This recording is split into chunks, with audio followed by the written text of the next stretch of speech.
Sa mga days, may significance of prophecy. No?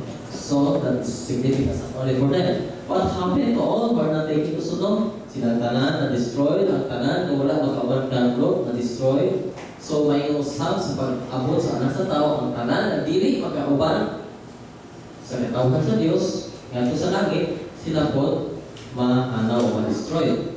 So, angay na ito pag-abuhato, ang saman, mangandam lang yun ta. Wala pa man mag-close ang probation. By the way, magkabalubatan ka sa close ang probation, we will not know. Ang question yan, si Mana, may gabi, I like that question. How do we know that it's close ang probation? Then there's an answer. Ang daw ka, masamot ka rin, ang mga tao, masamot ka mga tao.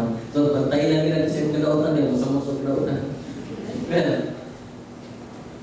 in world history, there's a close probation in that way. But there is one close probation personally.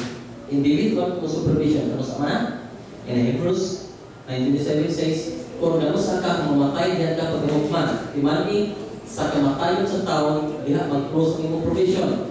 Wala na yung pag-inursot, human sa kamatayon. Ang problema, namusa ka mamatay, wala ka balo. Uy, musin kulawas. Wala ka balo. Wala ka sa kinsa na wala mo sa asya mamatay. Unless na siguro ng tinga. Kaya may parang ng tinga, ikabalo siya mamatay na. Right? Pero kita mula magtinga, ibusog pagkaayo, madala-dala ng sakit, kung ako galing sakit ko, at nakabalo sa mamatay, it might be anytime. So your close probation, you do not know when. So the advice is, be ready.